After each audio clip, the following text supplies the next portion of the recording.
I think the gayest I ever was in February. That's when I did my shows in Los Angeles, and Brad Pitt came to my show. Look, I do not know what year he was born or how many infants he consumes in a week, but that man is stunning, all right? He came into my dressing room. I couldn't make eye contact. Do you understand? Like, I was like, hey, what's up, man? How you doing? He goes, look at me. I was like, no. He goes, come on. I said, shut up.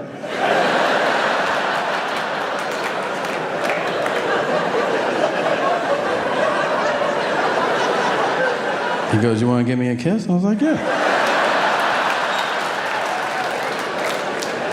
And he goes, do it. I'm like that, I kiss.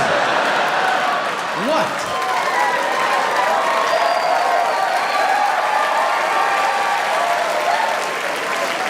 It wasn't gay. We took a bath later. That was gay, but we talked about sports, so it balanced out, you know? I moved recently. Because of you nice folks, I could buy a nice house, and I'm very thankful for that. And yeah, thank you. I bought a house in a neighborhood, though, that I think is too nice, you know? Like, it kind of reminds me of a store. You ever walk into a store and, like, right away you're like, I should leave, like, when you get there? I feel like whenever they offer you something to drink in a store, that's a sign, you know? Some stores you walk into and they're like, would you like still or sparkling water? And you're like, I left something in the car. I'll be right back. Well, I mean, all my neighbors, they're like investment bankers and partners in legal firms, and then I'm there. Like, do you eat ass or what do you do, man, you know? And they're like, thanks for buying a house. It's great to have you. Here's what's wild. A current or former United States Senator, I shall not say whom, lives in my neighborhood. Everybody talks about him. I know which house is his. I'd never met him. Now I'm home from tour, and I decide to start my day with a morning walk, a casual walk. You know, I have some coffee. Let's get the day started. I go for a walk. I walk past his house. He comes outside. I don't say anything, right? But he yells out. He goes, hey, are you the comedian? I go, yeah. He goes, where do you think the term motherfucker comes from? Hello, it's nice to meet you. I go, I don't know. He goes, you think it's from people doing that?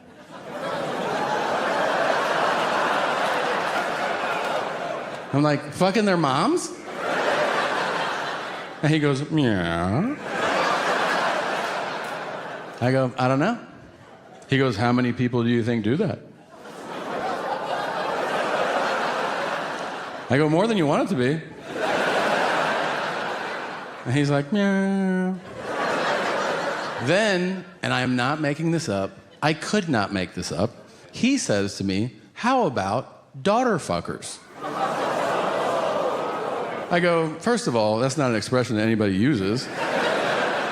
Right? No one's like, check out this crazy daughter fucker over here. I go, if you have kinks, we can talk about them, but not like this. I don't like this at all. And he goes, meow.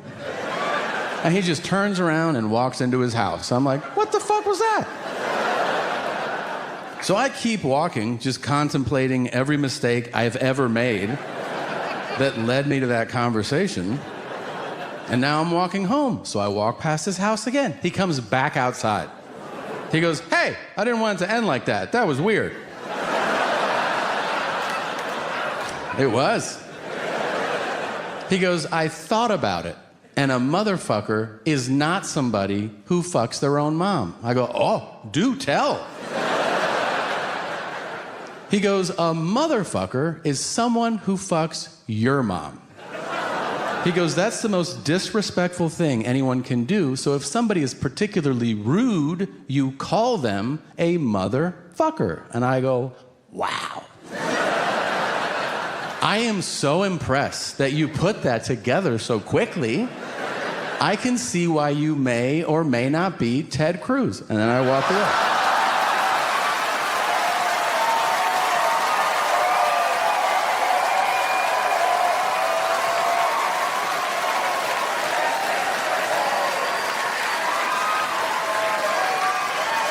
Oops. God, it's so weird. People ask me, like, I get asked fucking travel advice from strangers. Can we just break down how crazy that is? Like, people come up to me and they're like, hey, you travel a lot, right? And I'm like, yeah. I'm like, where should I go? I don't fucking know you, man.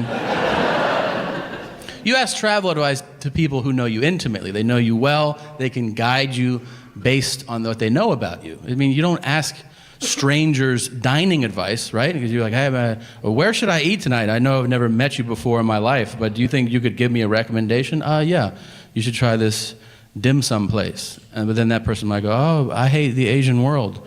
And you're like, oh shit, I didn't know that about you. Like, yeah, I killed like 4 of them. Like, what are you, like a serial killer or something? Yeah. Now you're in an awkward conversation with a serial killer. Here's all I'm saying. I can't tell you where to go. I can tell you where not to go. Wherever they film the first 48 on A&E. Oh, if you're not familiar with the show, here's what it is. Camera crews follow real homicide detectives for the first 48 hours after a murder. And the reason that that time distinction is so important is that after 48 hours, they give up on that murder. They're like, that's some old shit. What do you want to do today?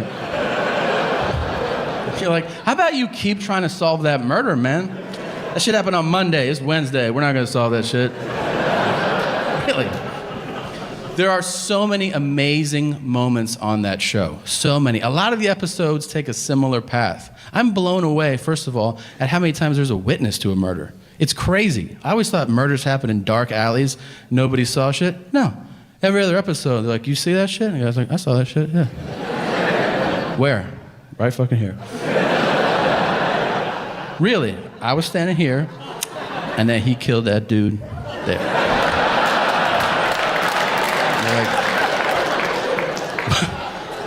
What'd he look like? He was like 5'2" to 6'8", something like that. And they're like, that's the fucking description you're gonna give us? Uh-huh. Anything else about him? Yeah, he had ears too. Thanks, man. No problem. They still will sketch that shit out. I don't know. And they show it to people. Do you know this guy? And everyone's like, nah. But then one guy will be like, yeah! That's Cricket right there. You're like, oh shit. You know him? I've been knowing Cricket 27 years. What's his real name? Man, that's just Cricket. I don't even know. Stop being white and weird. That's a perfect fucking impression, and you know exactly who that was, okay? Yeah, it's a black guy, and he's wearing a wife beater, and he's got on a dirty hat, and he's got a cigarette hanging out of his mouth. And he looks like he's about 33, but you find out he's 76 years old. And he speaks super aggressively to the cops. I've been out here for a minute! And they're like, all right, Jesus Christ. When was the last time you saw him? He came through with jellyfish last week. They were looking for some smoke. And they're like, all right, Jesus Christ. They always cut to the whitest detective from that guy, too. They cut from that guy to the guy who's like, I don't think he's going to help us out. We're going to have to find Cricket on our own.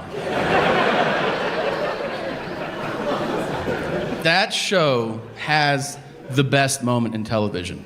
It's the most dramatic thing you could ever see, because it's real life, and that is the interrogation.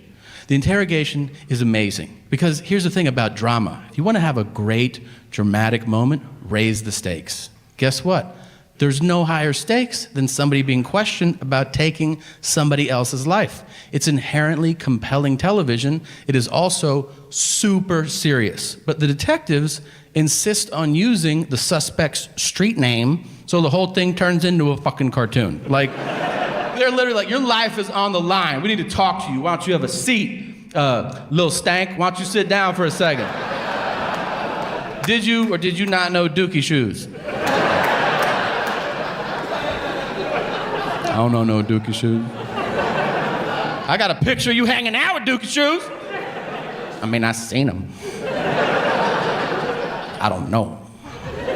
And then they'll throw one bit of evidence against the wall, hoping it'll solve the case. They'll be like, well, we were talking to Naamin, and he said that you were at the 7-Eleven last week. And he'll be like, yeah, I shot him in the face. And you're like, God damn, really? That's all it took to break you?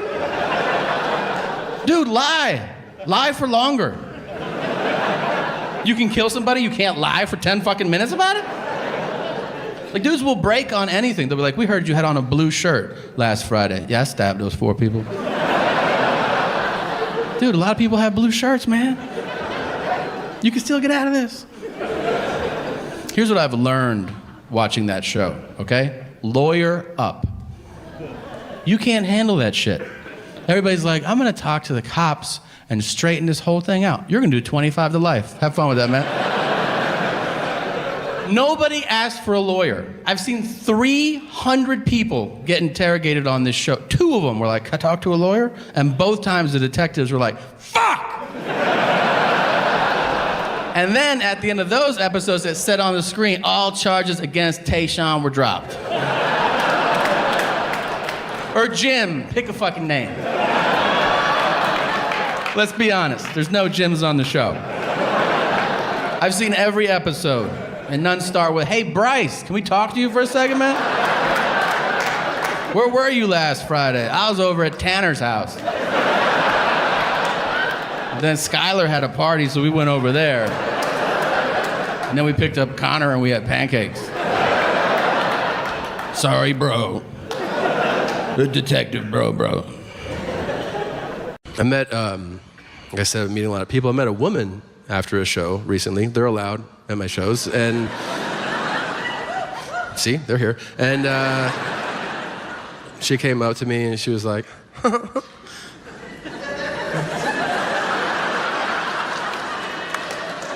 it's a very specific woman, all right? I do feel like I just did a 0.02 second impression. Everybody's like, I know exactly who you're talking about right now. So, because every city has. You know my favorite part of that woman is if you go, why are you laughing? She'll go, I'm not. Okay. So she comes up to me and she goes, funny show. And I go, thanks. Thanks, motherfucker, I appreciate it. So I go, thank you. And she goes, are you gonna go jerk off all over your hotel room now? And I was like, ugh. I said, I'm probably just gonna pick a spot. You know, I'm not gonna do it. She goes, yeah, I get it. And I was like, good. And she goes, I'm super horny. And I go, okay. She goes, I'm horny the way guys are. And I go, no, you're not. And she goes, yeah. And I said, you're really not. And she goes, yeah? Why do you say that? And I said, let me tell you a little story.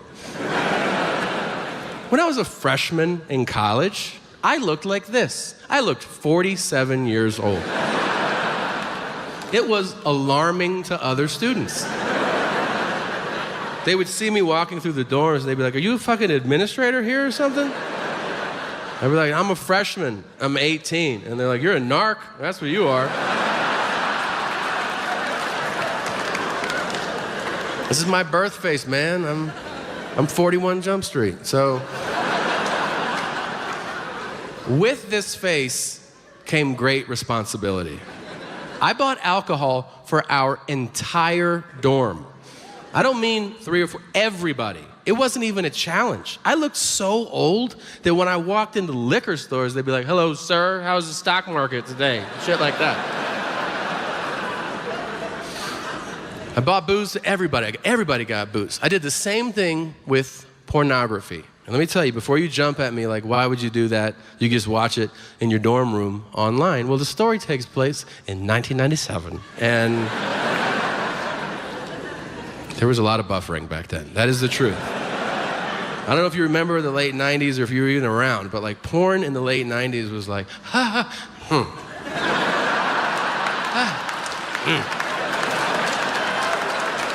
Who am I kidding? I use my right hand, so.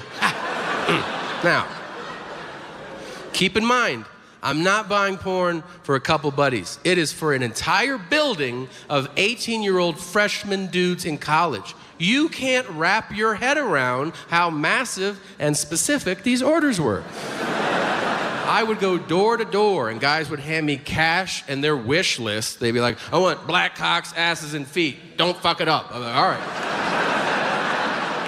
Do you know what kind of a psychopath I looked like? Walking through a porn store with a grocery list? Like, Mom said not to forget. So one day, I am buying outrageous amounts of porn. And the owner of the store comes up to me. He goes, you should go to this other store. And I'm like, that is a weird thing to tell your best customer, man. So I go, why? He just goes, I just think you'll like it. And so I go, okay. I go. He sends me to, I don't know if you've ever been to a cement block building with no sign or address. The kind of building that's like, I don't know, you fucking guess what's in here. Like that? Well, I walk in and I see a man wearing overalls and no t-shirt, which I think we all know is the international uniform for the last guy you'll ever see. Now, this guy is behind the counter. He looks up and sees me, and the first words out of his mouth are, piss fetish? And I go, what? No. And he goes, oh, I got a full bladder. Don't want to waste it. And I go, what the fuck? I said, is that what you do around here? And he goes, among other things. And I said, well then, show me around. Like, let me see what else you have. You know? I don't want to be closed-minded. So we go through the store. He shows me movies and toys. He goes, we got a booth. You can put in a quarter. And I go, yeah, I got it. He goes, but this here's our VIP. And you'll notice there's a hole in the wall. And if you're standing in there, someone might stick their finger through that hole. And they'll go just like this. And if you want to, you stick your prick in that hole and someone will suck it on the other side. And my dumbass goes, is it a guy or a girl? He goes, you see any other cars in that parking lot, Junior?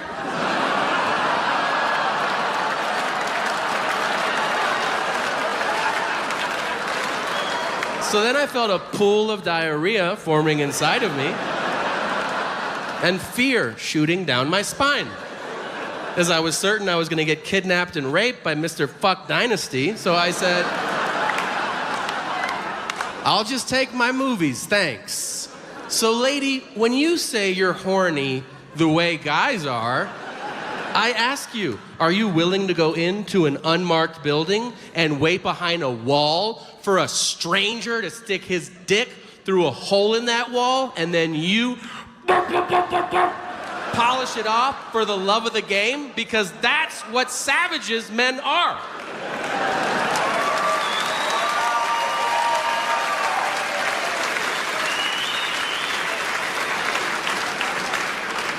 And she goes, yeah, I'm not that horny. And I go, I know. See, I just feel a responsibility to remind women of what pigs men are. If you're a woman and you're here with a man right now, you should know he is 2 drinks away from walking into that booth. And honestly, I'm no better. If he had answered my question differently, if I'd have been like, hey, is that a guy or a girl? And he went, I don't know. I'd be like, well, I don't fucking know either, so.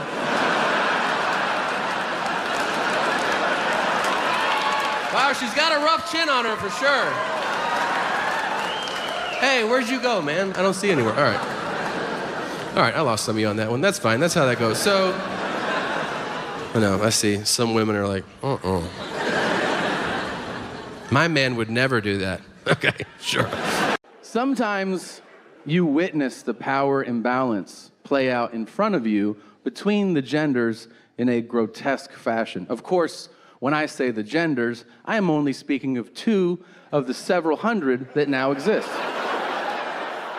I would like it to be clear where I stand. I have no problem calling anybody anything they wish to be called. It is no burden on me. You can identify as a shoelace if you want to. And I will call you Zippity Zimzer if you ask me to. Do I think it's a little silly? Yeah, but so is badminton, and that's an Olympic event, you know? So here's what happened. I was shooting a movie a few months back, and one day we wrapped up kind of early for filmmaking. It was late afternoon, and I walk off set, and I notice there's a bar across the street. I go, I'm gonna walk into this bar, have a drink, go back to the hotel. Simple enough, right? I walk in, I see a woman seated at the bar doing what I can only describe as weird shit. If you're like, what do you mean, Tom? Well, I think there's a normal spectrum of behavior that you see from one seated at a bar. You know, if you see them seated there, you might see them go like this, or like, hey, or maybe even, ha ha. This lady is seated at the bar, and she's going,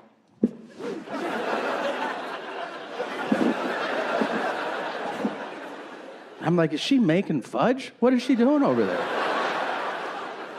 I also notice it late. Like, I notice it as I'm walking past it. That happens sometimes, right? Like, you walk, you see something as you're passing it, you're like, that's some crazy shit, and you keep walking, and then you're like, I need to see that again. I don't know how I'm gonna see it again.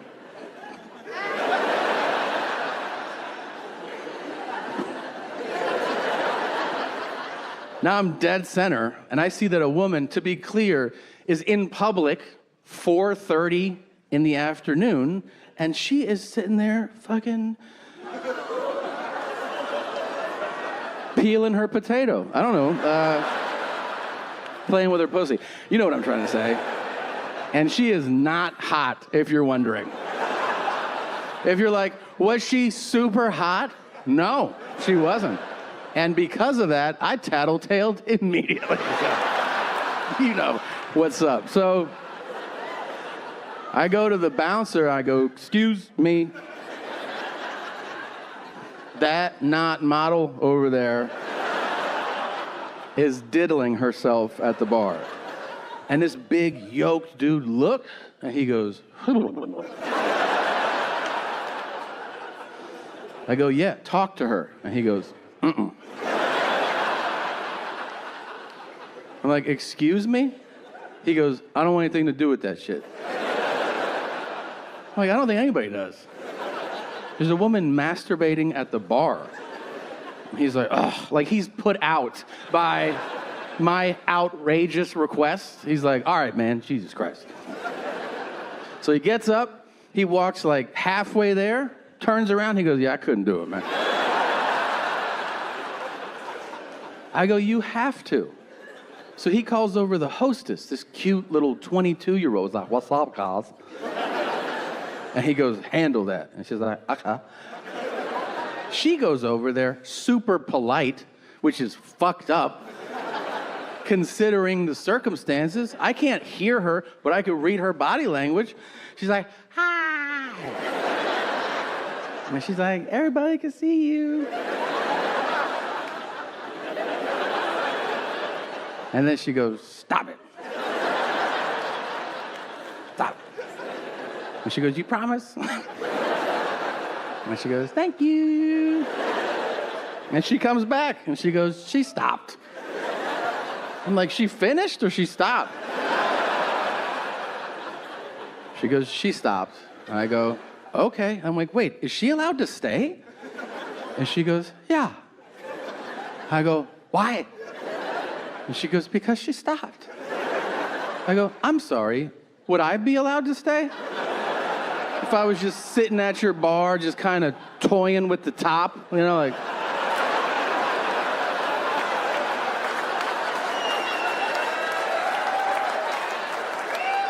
Would you tap me on the shoulder and be like, excuse me?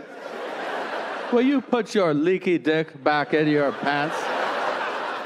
Thanks. You want some chicken fingers or Sprite or something? I say, you called a SWAT team and they would rappel into the building. Someone would crack my fucking head on the side of the bar, and you'd have a parade as my corpse was carried out. As she goes, you're right about that. Maybe I'm overreacting. I don't know.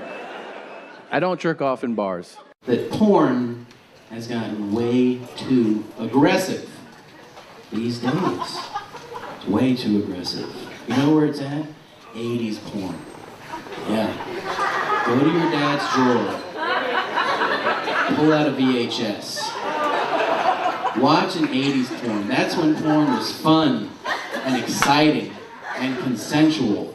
And they had 80s porn had fun little plot lines like, I've lost all my pants! What am I gonna do with this cock? And then some girl will be like, you can keep it in here for a week. And these days, it's all choking and spit my mouth, spit my eye. Everyone's spitting on everybody. And the titty slapping. Right? Not cool. Not sexy. No. Do you like having your titties slapped? No. You like it like that.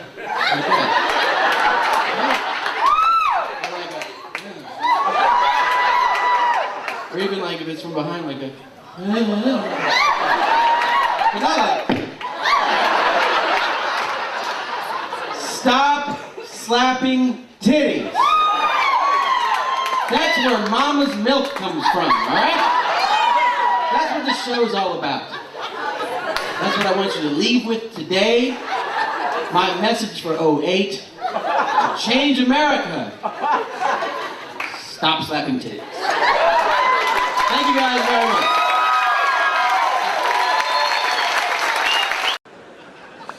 I still haven't found a place for it, but I'm working on it. So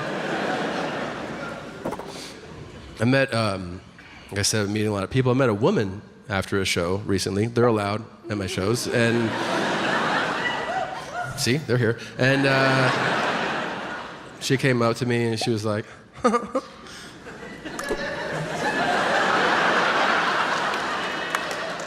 it's a very specific woman, all right? I do feel like I just did a 0.02 second impression. And everybody's like, I know exactly who you're talking about right now. Because every city has. You know my favorite part of that woman is if you go, why are you laughing? She'll go, I'm not. Okay. So she comes up to me and she goes, funny show. And I go, thanks. Thanks, motherfucker, I appreciate it. So I go, thank you. And she goes, are you gonna go jerk off all over your hotel room now? And I was like, ugh. I said, I'm probably just gonna pick a spot. You know, I'm not gonna do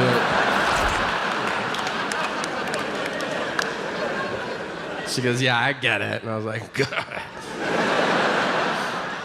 And then she goes, I'm super horny. And I go, okay. She goes, I'm horny the way guys are. And I go, no, you're not. And she goes, yeah. And I said, you're really not. And she goes, yeah, why do you say that? And I said, let me tell you a little story.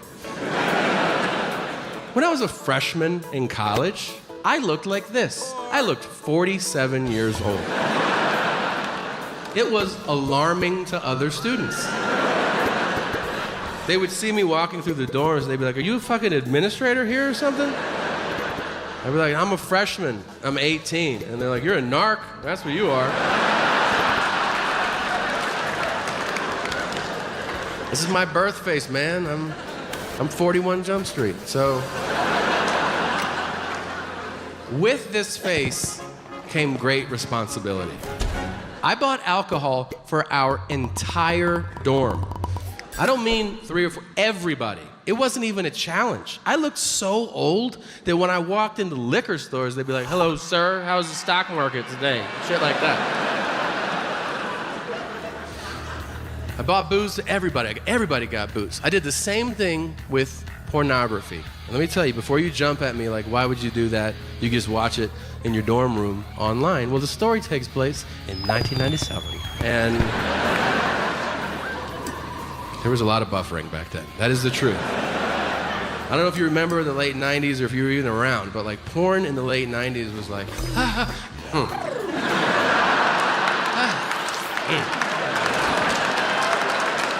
Who am I kidding? I use my right hand, so. Now, keep in mind, I'm not buying porn for a couple buddies. It is for an entire building of 18-year-old freshman dudes in college. You can't wrap your head around how massive and specific these orders were. I would go door to door, and guys would hand me cash and their wish list. They'd be like, I want black cocks, asses, and feet. Don't fuck it up. I'm like, all right. Do you know what kind of a psychopath I looked like? Walking through a porn store with a grocery list? Like, Mom said not to forget. So one day, I am buying outrageous amounts of porn. And the owner of the store comes up to me. He goes, you should go to this other store. And I'm like, that is a weird thing to tell your best customer, man. So I go, why? And he just goes, I just think you'll like it. And so I go, okay. I go. He sends me to, I don't know if you've ever been to a cement block building with no sign or address. The kind of building that's like, I don't know, you fucking guess what's in here. Like that? Well, I walk in and I see a man wearing overalls and no t-shirt, which I think we all know is the international uniform for the last guy you'll ever see. Now, this guy is behind the counter. He looks up and sees me, and the first words out of his mouth are, piss fetish? And I go, what? No. And he goes, oh, I got a full bladder. Don't want to waste it. And I go, what the fuck? I said, is that what you do around here? And he goes, among other things. And I said, well then, show me around. Like, let me see what else you have. I don't want to be closed-minded. So we go through the store. He shows me movies and toys. He goes, we got a booth. You can put in a quarter. And I go, yeah, I got it. He goes, but this here's our VIP. And you'll notice there's a hole in the wall. And if you're standing in there, someone might stick their finger through that hole. And they'll go just like this. And if you want to, you stick your prick in that hole and someone will suck it on the other side. And my dumbass goes, is it a guy or a girl? He goes, you see any other cars in that parking lot, Junior?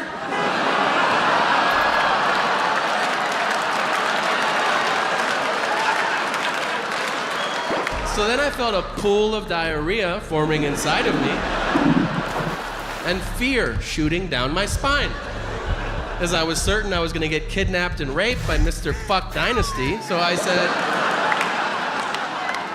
I'll just take my movies, thanks.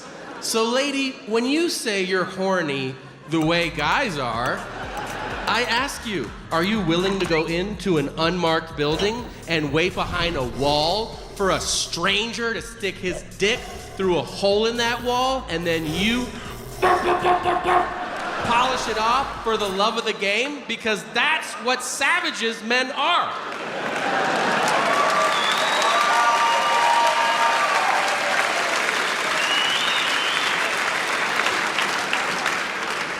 And she goes, yeah, I'm not that horny. And I go, I know. See, I just feel a responsibility to remind women of what pigs men are.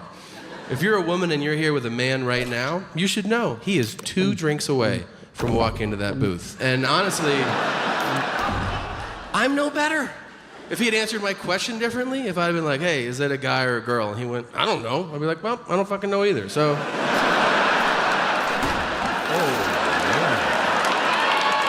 She's got a rough chin on her for sure. Hey, where'd you go, man? I don't see you anywhere. All right. All right, I lost some of you on that one. That's fine. That's how that goes. So, I know, I see. Some women are like, My man would never do that. Okay, sure. But we as a nation, we have been traumatized by these horrific laws and people being imprisoned for having weed. And it highlights the absurdity of not only it having been illegal and so crazy for so many years, but also highlights how the next generation will not believe our stories about it at all. There's a 0% chance they will understand what we're talking about. It'd be like trying to tell a kid now, like, hey, you know, pigeons used to deliver messages to people. They'd be like, the fuck are you saying right now? It'll be the same thing. I'm gonna sit my son down one day and be like, you know, when I was your age, to get weed, I almost died. And he'll be like, why? Was 7-Eleven on fire or something? They didn't sell it at 7-Eleven. Daddy used to get in cars with strangers. Where are we going? Chill out, all right.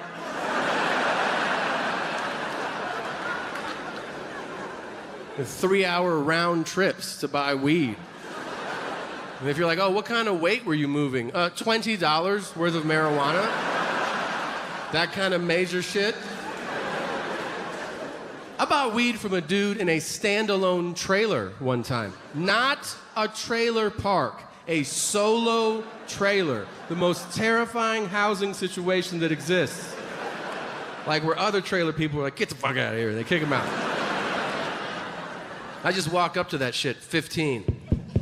And this dude's like, you trying to get a sack? I was like, oh shit, yeah. He goes, we could go do that. I was like, all right, cool. And he goes, we just need to go get it. I was like, you don't fucking have it? Isn't that your sole responsibility? So I tried to play cool. I was like, all right, let's go get it. He goes, I'll go get it. You stay here and watch my place. And I was like, okay. And he goes, there's a .357 and a shotgun on my bed. Anybody comes in here, blast them. Inside, paralysis. But what I said was, that's what's up. Like, yeah, man.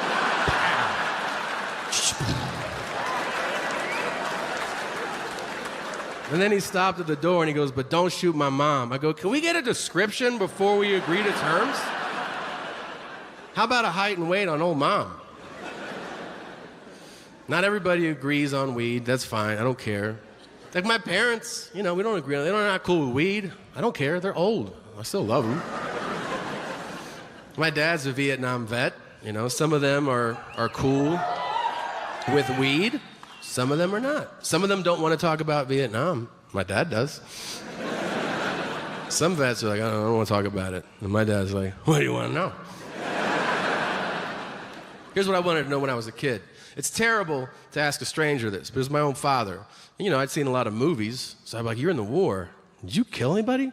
The first time I asked him that, he goes, no, I didn't. I go, all right, okay. A few years later, I asked him again, did you ever kill anybody? He goes, it wasn't like that. I was a lieutenant. I was in charge of people. It just didn't work like that. I said, okay. And then a few years later, I asked him again. I go, did you ever kill anybody? And he goes, I threw grenades into bunkers.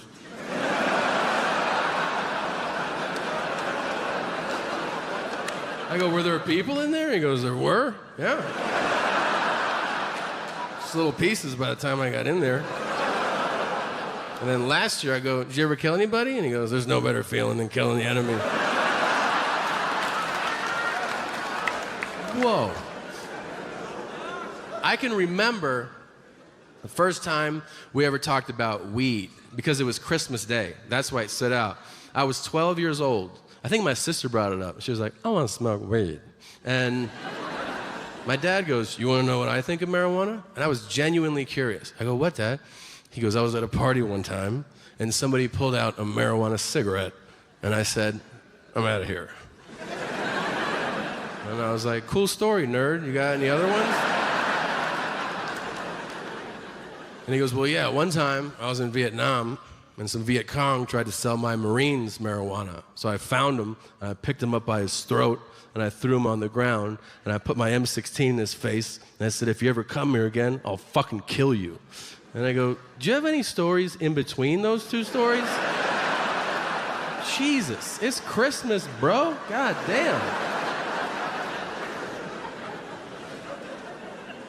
2 years after that, there was a woodpecker fucking up our house.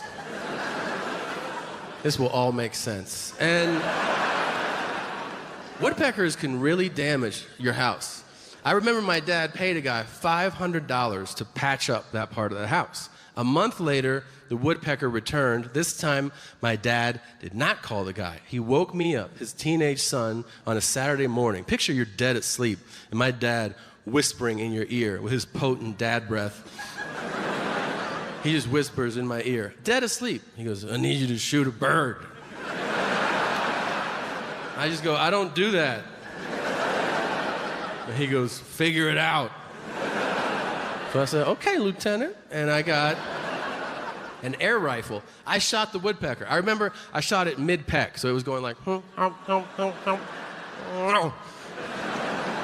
landed in front of me, so much bigger up close, really big, red feathers, distinct features. I was blown away. I bagged it up, I threw it away, and then I went over to my girlfriend's house. I started telling her family about it over lunch. I should mention, at the time, my girlfriend's family ran a wildlife conservation center, so I didn't know my audience, but I heard a few forks drop, and I look up, and her dad goes, oh my God, you killed a long-billed woodpecker. That's an endangered species. And I go, oh. I said, my dad made me do it. And he goes, how does that make you feel, knowing that you did that? And I said, there's no better feeling than killing the enemy. And it's fucking awesome. I loved it. Those birds are extinct now. I did that shit. I don't give a fuck. I'm crazy. So, and I get why you laugh at my physical flaws. Physical flaws are funny. They just are. Disabilities are not. But some are. Most aren't. We know those ones, you know? Like if there's a 10K or a quilt, it's pretty bad. But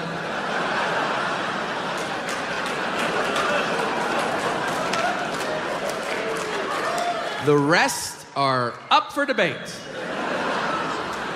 And if you're sitting here and you're like, well, when is it ever funny?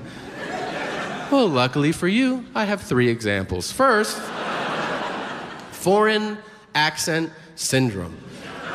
Some of you know about it, some of you don't. It's real. You can look it up on your way out of here. Some people experience head trauma. Not funny. But they wake up speaking their native language with a foreign accent. Very funny.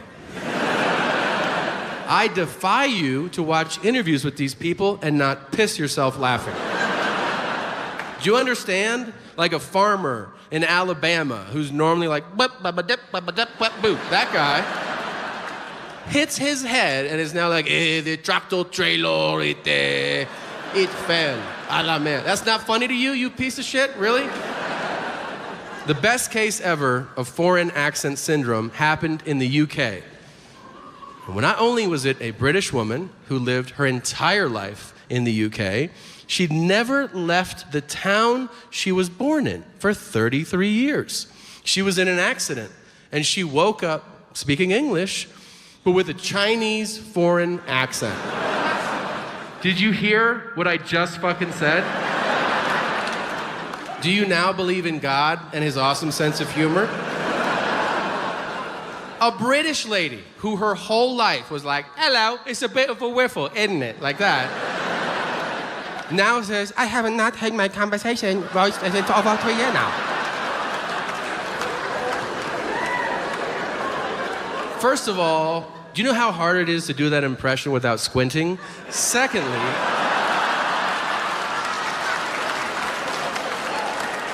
if you're getting uncomfortable, like, whoa, he's mocking an Asian accent? No, she's white. This is fine. A white British lady just happens to say, would you like a cup of tea?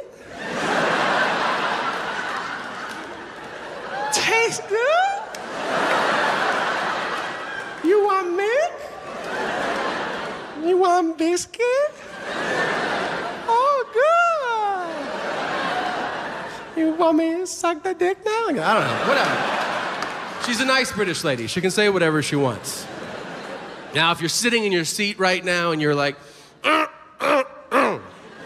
don't think it's funny. Well, don't get your tits in a tussle. I got 2 more for you. So,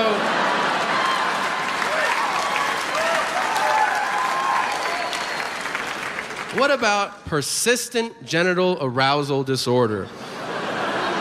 That is a fancy way of saying never not coming. These are people that have orgasms every 90 seconds, and they can't have jobs. Why can't they have jobs, Tom? Because they're coming all the time. It's not appropriate for you to be like, can I try on this shirt? And the guy's like, fuck your shirt. I'm gonna wear my old shit. I'm not wearing your fucking shirt. Can you imagine? You're like, oh, we're out of orange juice? Or, oh. Just bring water. That's too much sugar. I don't want any more of that. Some people suffer from both of those afflictions. You know that? It's rare, but it happens. Can you imagine that? That like you just walk up to someone, you're like, oh, I'm sorry to hear about your dad passing away. And he's like, that feels good. I made that one up. That's not true. But that was cheap, but that was fun. Now, if you're still not on board with this, how about an old, reliable one? You know, how about Tourette syndrome? Yeah. Maybe you've heard of that. If you haven't, let me tell you. When I was in 5th grade, my parents sent me to a new school on a Wednesday. I'll never forget. It was a Catholic school, and on Wednesdays, they had Mass. So picture you're a new student at a new school, you don't know anybody, and the first thing you're doing is you're going to church. So I walk in, and the priest starts the service. He goes, in the name of the Father, and the Son, and the kid in the row in front of me goes, fuck your cunt. And I'm like, Nobody did anything, no one batted an eye. He just goes, Holy Spirit, starts reading from the Bible. This kid goes, lick my balls. Fuck you. I am laughing so goddamn hard. But I know I'm not supposed to laugh. It sounds like I'm having a stroke. I'm 10. I'm like,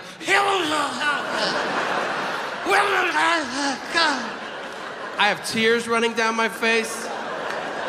And finally I'm able to get out, how come nobody else is laughing? And the kid next to me goes, he's got Tourette's. It gets old.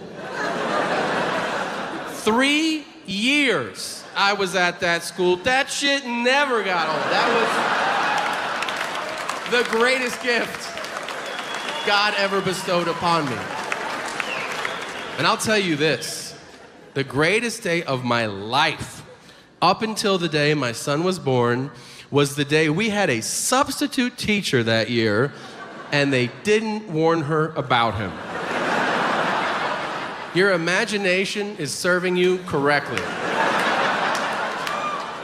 It was glorious. I watched a 10-year-old boy break a grown woman's spirit. These poor substitutes, they don't know what's going on in your class, you know? She walked in, somehow they didn't tell her, and she's like, read chapter 3. And then his tics would build, meaning they would start small. So he would sit in class and be like, hey.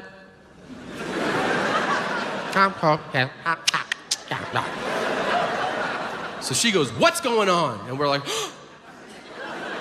she doesn't know. And then he would do this every day. He would take markers and paint his own shirt. Again, every day he did it, but she doesn't know about it. So she sees it. She's like, what are you doing? He goes, what do you think, bitch? Ah! Then he starts painting his face with the marker. And she goes, stop that. And he goes, fuck you, bitch. Fuck you. Fuck you. And she's like, what's happening? What's happening? And we go, that's Kevin. Why are you crying so much right now? Like that. When she killed herself, she's dead. So.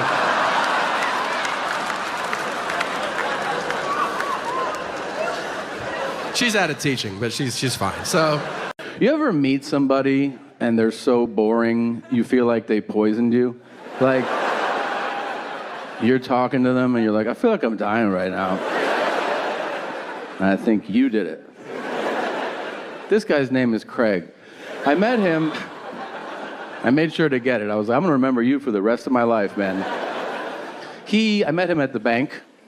Is he a bank teller? No. Is he a security guard? Nope.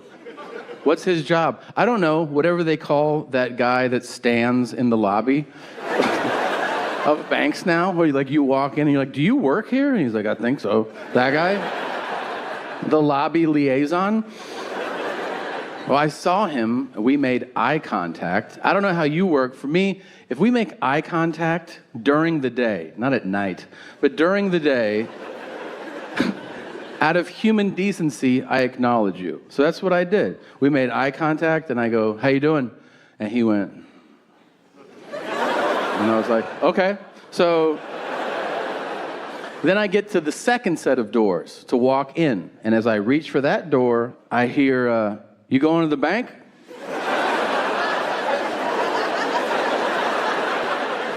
I go, is this still a bank? He goes, yeah. I go, I'd like to. And he goes, go for it. And I was like, okay, thanks. And then I reach back, and he goes, I'm going to Virginia next week. Are you telling me that? He goes, you said, how you doing when you got here? I had to think about it. That's what I'm doing. I go, that's the craziest shit I've ever heard anybody say. And also not how that question works, but all right. And now I reach back, and he goes, yeah, my sister lives there. And I'm like, how long she lived there? Now I'm roped in. He goes, 15 years. And I go, you've never been? And he goes, uh-uh. Now I'm starting to look at him like, hey, man, do you drive to work or does somebody drop you off? You know what I mean? I think he could. Yeah. I think he could see it in my face because out of nowhere he goes, I drive. I was like, that's cool, man. That's cool. I drive too. That's crazy. I got to get in here. He goes, yeah, we're going to check out D.C. and we're going to see some monuments. I go, I would love to hear about it, but I have to make a deposit. He goes, well, I'll be here when you walk out. I go, you motherfucker. Fuck that guy, and fuck everybody like him. If you have the audacity to tell people how you're doing when they say, how you doing, that shit is rude and selfish, all right? I'm serious. There are two acceptable answers to how you doing. Fine and great. And if you're miserable, you say fine. You don't burden people with your real world problems during a courteous exchange. Yeah. Yeah, I've been on a tour, which no one really has been on this scale or scope before. It's pretty wild. I've toured all of North America, and then I have, Australia, New Zealand. I have Latin America coming up. Then I do Europe, then I do Asia, and then I pass away at the very end. But, my agent wants a boat, so let's hook him up. The best part of international touring, if you're a performer, is that you get treated so much better than you should ever be treated. I mean, my theory is they can't believe you took the flight. I'm serious. My last tour ended in Australia. I got off the plane, and the promoters meet you there. They're like, you're here? And you're like, yeah, we have a contract. I thought we were doing this, And then they offer you the world. It's wild. Like, they go, we're going to take you to the best restaurant in the country tonight. I go, oh, wow, thank you. And they go, tomorrow, you'll be on the field for a rugby match. I'm like, no shit. And they go, the next day, you're going to meet the prime minister. And you're like, this is for stand-up? Are you sure about this? One of them says to me, would you like a private tour through an animal sanctuary? And I was like, yeah, I would. It was amazing. Then the lady in charge of that place goes, would you like to hold a koala? I go, let me ask you something. Who the fuck says no to that? Of course I want to hold a koala. They're adorable. And I did, and it was. And then she walked me out. And she goes, I hope you have great shows in Australia. I said, thank you very much. She goes, can I ask you a favor? I'm like, yeah, anything. She goes, don't make the same koala jokes everybody makes. And I go, you got it. What the fuck would those be? And she goes, you know, because koalas have chlamydia. And I go, wait, what? She goes, most koalas in the wild have chlamydia, but it's a different strain than what humans have. Okay. She goes, everybody makes the same joke. Don't fuck a koala, because you'll get chlamydia. And it's just not true. Okay. And she goes, will you tell people?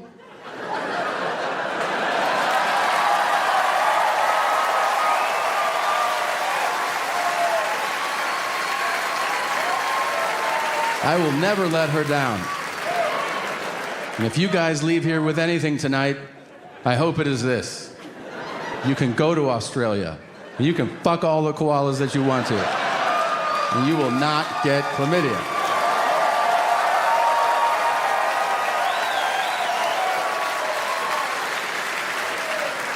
Also, speaking from experience, it is not that fun.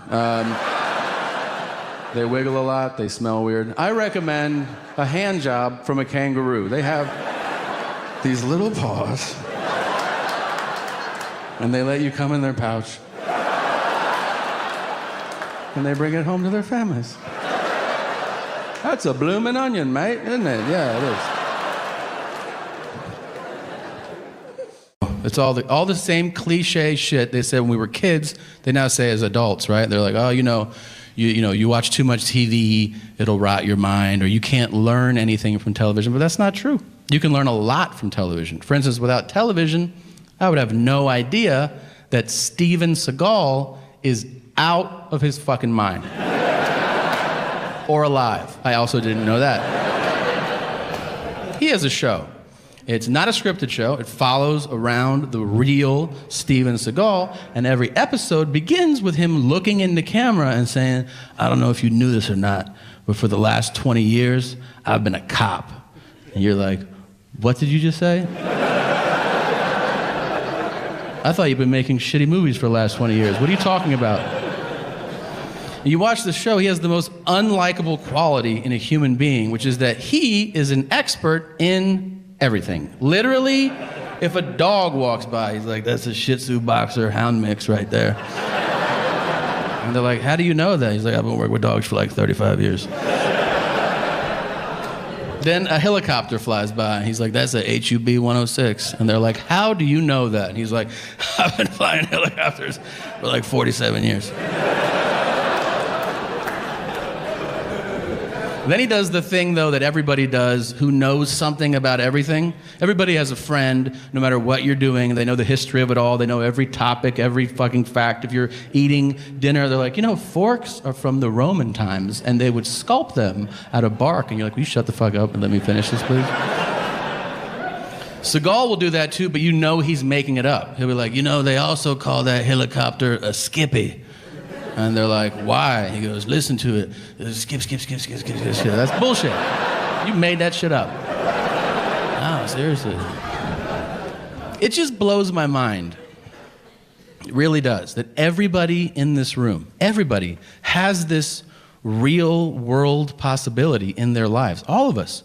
We could go tonight, if we wanted to, tonight. You could go to Louisiana. You could start a fight in a bar. And there is a real world possibility that Steven Seagal will arrest you. Isn't that insane to you? I've lost sleep over this shit. I mean, That's crazy. That's literally like if you leave here and you roll through a stop sign and then Sylvester Stallone is like, hey, roll it down. And you're like, get the fuck out of here. You work here? He's like, it's my passion, yeah. Will you say Adrian or something? Nah. It's nuts. You have to watch this show. He panders to every group according to race, knowing full well there's a camera crew following him around. He doesn't give a shit. If you're white, he's like, how's it going? All right. And then to black people, he's like, what's up, cuz? And they're like, hey, what's up? I'm holding you down, so holla if you need something. Okay. And then to all Latino, Spanish-speaking people, he insists on speaking horrifically broken Spanish, even if they start the conversation in English. If they're like, hey, yeah, I called 911, thank you for coming. The thing is, he's like, hola. Mucho queso. He's like, I think my English is way better than your Spanish, man. And he's like, no, gracias. No. And then to all Asian people, he bows, regardless of where he meets them. If you're Asian and you cross Steven Seagal's path, he's like, yeah. And you sit and they go, hey, I was born here, you dick. Like, you don't have to do that. And he's like, sorry, I've been doing martial arts for like 85 years.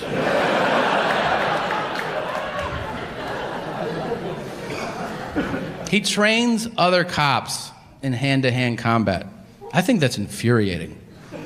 For those cops. It's not like we're hanging out. We're like, hey man, do you want to do like a couple shots and then go down the street? Steven Seagal is teaching people how to throw punches. And we're like, okay, yeah, let's fucking go. No, it's you're a cop and you show up at work and they're like, we're going to go over hand-to-hand combat today so you can protect yourself if you're in a really dangerous situation. You're like, oh cool, who'd you bring in to teach us? Like some Navy SEALs or Green Berets? And they go, no, we brought in Steven Seagal. And you're like, are we shooting a fucking movie this week or something? Like, okay, I'll pass, because that's ridiculous. I don't want to be a part of that. That's literally like if you're like at NASA, and they're like, all right, future astronauts, we're going to go over space exploration, and to get us started, why don't you welcome Captain Kirk? Come on out, man. And you're like, is he qualified to do this? And they're like, oh, you've seen him do all that shit. Yeah, he knows what he's talking about, man. He's been up there. They show him teaching people how to fight. It's horrible. He's bloated now. He doesn't have the same range of motion. He's like, everybody line up. If somebody throws a punch, you could block it like that.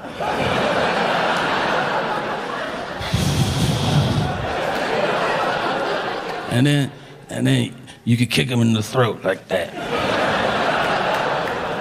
Are you kicking a child in the throat right now?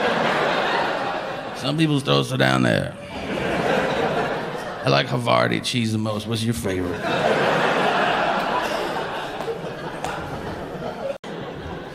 My doctor comes in. He doesn't say hello. He doesn't say good morning. He just walks in. He points at me, which is super aggressive, you know, to start a conversation with somebody like, hey, man. You're like, hey, what's up, man? And he goes, do you want something for your hair? And I go, what? And he goes, do you want something for your hair? And I go, I don't get it.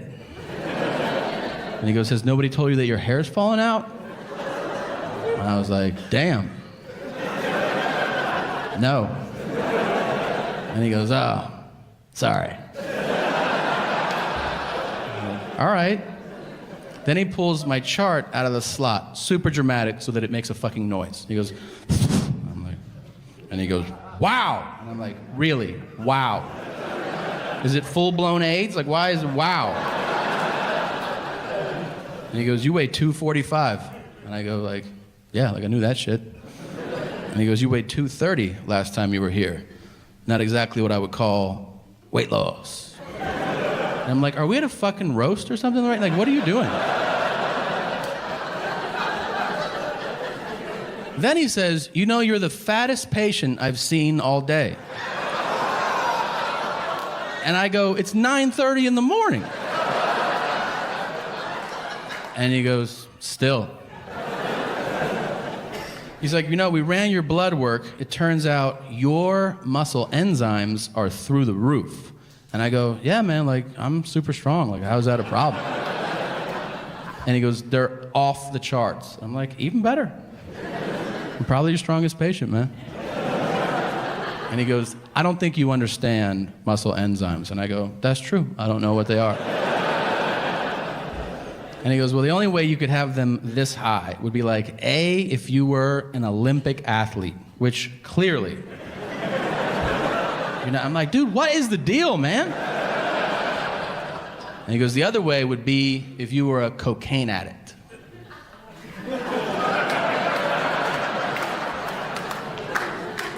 And I go, I don't do coke. And he goes, I'm your doctor. You don't have to lie to me. And I go, I'm not lying. And he goes, I can't treat you if you're not going to be honest. And I go, hey, man, aren't cokeheads skinny? Isn't that like part of the deal? And he goes, usually, yeah. The nurse comes in. She takes my chart out of his hands, and she goes, oh, my God. His muscle enzymes are so high. Maybe he runs marathons. And my doctor goes, look at him. So at this point, I go, this was a lot of fun. Thank you for having me today. Oh, the crocodile hunter has died. But you know what? He had to die to balance out the universe, all right? If he would have lived to be 104 and died of fucking hay fever or something, the earth would have exploded, all right? Because he ignored one of the universal rules, which is don't fuck with animals, right? But he didn't just ignore it, did he? No. He waved his dick at it, didn't he? Yeah. He danced the foxtrot around it, And all I'm saying is, if you're gonna run around the world and bang hookers every day for 20 years without a condom, you can't cry when it burns. Right?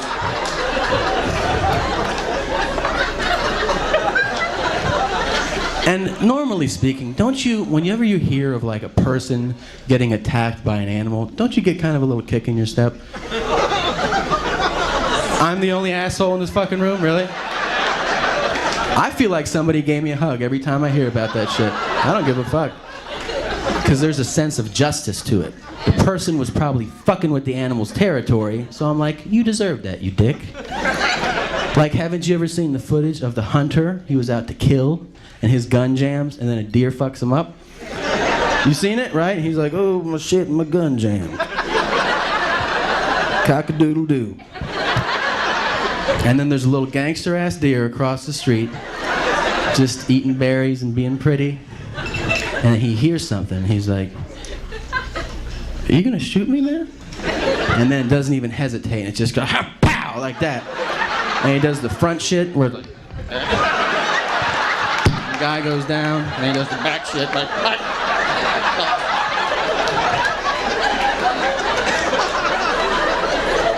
I'm so fat, I'm out of breath just from doing that shit right